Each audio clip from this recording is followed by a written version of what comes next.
The courtroom was silent, the air heavy with tension, when a young black teenager walked nervously into the chamber. His sneakers squeaked against the polished floor, his hands fidgeting as though every eye in the room weighed him down. The judge, an older man with a smirk carved across his face, barely glanced at him before leaning back in his chair. "Well, this should be quick," he muttered loud enough for everyone to hear. Laughter scattered among the spectators, mocking, dismissive, cruel. The teenager lowered his gaze, his shoulders tense. He had been here before, not this courtroom, but in places where judgment came faster than understanding. And yet no one knew what was about to unfold. Because this boy, who they saw as a defendant, a statistic, a punchline, wasn't who they thought he was. Beneath the hoodie, behind the youth, there hid a mind sharper than anyone in that room dared to imagine. A storm was coming, and it would shake the very foundation of prejudice in that courtroom. The judge leaned forward, his gavel tapping against the bench with an almost impatient rhythm, the sound echoing across the courtroom like a countdown to humiliation. His eyes narrowed at the teenager standing before him, sizing him up in the same way he might glance at an overflowing docket. Another case, another waste of time. "Son, do you even understand why you're here?" His voice wasn't just dismissive, it was condescending, dripping with a smugness that told the entire room he had already made up his mind. The boy shifted uneasily on his feet, his sneakers squeaking softly against the polished floor, but he didn't answer. He looked small against the towering bench, swallowed up by the grandeur of the courtroom that seemed designed to intimidate. A ripple of whispers ran through the gallery. A man in the back leaned toward his neighbor, muttering under his breath, "Troublemaker. Probably skipped school one too many times." Another woman shook her head, rolling her eyes as though she had seen this story play out 1,000 times before. The bailiff crossed his arms, smirk tugging at his lips, while the clerks exchanged glances that carried the same message. This wasn't going to take long. The court reporter tried to hide her grin, her fingers hovering over the stenotype machine, as if waiting for the punchline. The boy wasn't seen as a human being in that moment. He was a stereotype come to life, young, nervous. Everything about him fit into the story they had already written in their heads before he opened his mouth. The judge leaned back, sighing dramatically, as though this entire proceeding was a burden forced upon him. "Tech got your tongue," he pressed, voice raised for the audience's benefit. A few quiet chuckles broke out, feeding his sense of authority. He wasn't just presiding over a case, he was performing, putting on a show where cruelty was the entertainment. He tilted his head, smirk widening, and added, "Or are you just too uneducated to keep up?" The words landed like a slap, sharp and deliberate. It wasn't just a question, it was a public humiliation.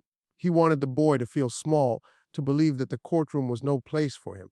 He wanted the spectators to laugh, to nod in agreement, to reaffirm that power rested not in fairness but in hierarchy. The boy, however, remained still, his lips pressed into a thin line, his jaw tight. His silence wasn't ignorance. It wasn't fear. It was calculation. He was listening. He was studying every movement, every smirk, every careless word. The judge thought he had control. The clerks thought they had the ending already written. The crowd thought they knew the script. The boy's silence was misinterpreted as weakness, but it was restraint, the kind that only comes from someone who knows exactly how the story will shift when the truth finally emerges after a few more barbed comments from the bench. The boy finally raised his head. His eyes met the judge's, steady and unflinching, and when he spoke, his voice was calm, deliberate, controlled. "Your Honor, before we continue, may I present my credentials?" The words were so unexpected that for a moment the room froze. The air, heavy with ridicule just moments before, suddenly tightened with confusion. The judge tilted his head, his brow lifting in disbelief. A mocking smile spread across his face, as if he couldn't believe the audacity. "Credentials," he repeated, his voice tinged with amusement. "What kind of credentials could you possibly have?" He let the question hang in the air, feeding the room's curiosity and reinforcing his superiority. The boy didn't flinch. He reached slowly into his backpack, the faded fabric worn at the seam, the kind of bag that had likely seen too many bus rides, too many nights spent carrying more than it should. The bailiff stepped forward immediately, suspicion flashing across his face. To him, a black teenager reaching into a bag was not a simple act, but a perceived threat.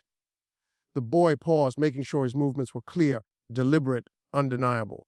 With a calmness that seemed to unsettle the tension in the room, he pulled out a folder, thick, organized, precise. The bailiff snatched it from him and carried it up to the bench, his expression caught somewhere between confusion and doubt. The judge opened the folder carelessly, ready to dismiss whatever scraps of paper this boy thought could defend him. But as his eyes scanned the first page, the smirk faltered. His hand hesitated on the edge of the paper. His lips, which had curled so easily into ridicule moments ago, parted without words. Inside the folder were official documents, bar association papers, law school transcripts, letters of certification. The courtroom erupted in whispers. The sound swelled like a wave breaking against stone, disbelief filling every corner of the chamber. The clerk leaned forward, eyes narrowing as if trying to confirm what she was seeing. The reporter's fingers hovered above her machine, momentarily forgetting to type. Even the bailiff, standing stiffly to the side, blinked hard as though the pages might rearrange themselves into something that made more sense. The judge's face reddened, not with the self-satisfied flush of authority, but with the heat of embarrassment. This can't be right, he muttered, scanning the documents again, flipping from page to page as though the answer might change if he looked fast enough. His voice lacked the booming confidence it held minutes ago. Instead, it trembled with disbelief. The boy stood silently, watching the shift unfold. The weight of the room had moved, tilting in his favor without him needing to raise his voice or pound a fist. He wasn't the defendant they assumed he was. He wasn't the caricature they had mocked. He wasn't there to be judged. He was there to judge them, armed not with anger but with undeniable proof of a truth they could no longer ignore. The spectators erupted in a flurry of whispers, voices overlapping in disbelief. The once smug atmosphere now cracked wide open. Some laughed nervously, as if unsure whether this was some elaborate prank. Others sat frozen in shame, eyes darting between the boy and the judge, unable to reconcile what they had just witnessed.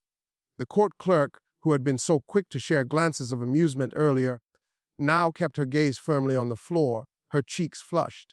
The bailiff shifted uneasily, the confidence in his stance faltering as though the ground beneath him had tilted. Every person in that room felt the weight of the revelation pressing down on their carefully held assumptions. The judge cleared his throat, fumbling for composure, his voice breaking through the murmurs. Even if you are who you claim, this is highly irregular, he stammered.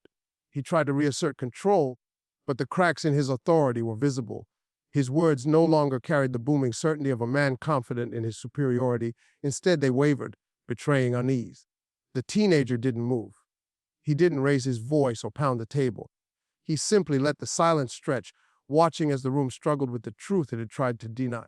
Finally, he spoke, his words sharp and deliberate. Irregular, Your Honor, or inconvenient. His tone was calm, but the challenge in his words was undeniable. The judge blinked, caught off guard as the boy continued. Because if I had walked in here wearing a suit, you would have addressed me as counselor. You would have shaken my hand, maybe even nodded with respect. But instead, you saw my skin, my age, my clothes, and you mocked me. The statement landed heavy in the room, and no one dared to laugh this time. His voice carried not only accusation but undeniable truth, the kind that pierced through excuses and left no room for denial. He didn't need theatrics. The power of his words alone shifted the air. People in the gallery exchanged uneasy glances. Some lowered their eyes, unwilling to confront the guilt building in their chests. The ones who had chuckled earlier now sat stiff, the sound of their laughter echoing back at them like a confession. Every insult, every sneer, every dismissive glance was exposed under the harsh light of his statement. The judge's hand trembled slightly as he gripped the edge of the bench, trying to re-establish control, but the authority he once held in that chamber had been undercut. His robe, his gavel, his elevated seat, all of it felt suddenly smaller, diminished in the presence of the truth that had just been spoken aloud. The teenager didn't smirk, didn't gloat. He simply stood steady, his eyes unwavering, as though he had been waiting for this very moment. Every second of silence that followed was a reminder that the bias wasn't hidden. It had been on full display from the first word, and now it could no longer be denied. The judge's face darkened, his composure unraveling as the weight of the boy's words lingered in the silent courtroom. His jaw clenched, and with a crack of his gavel, he barked, "You will not lecture this court." The sharp sound echoed off the walls, a desperate attempt to claw back control. But even as the command left his lips, his voice betrayed him. It trembled, carrying the unmistakable strain of someone exposed, someone whose authority was no longer absolute. The mask of superiority had slipped, and the room could feel it. The boy didn't flinch.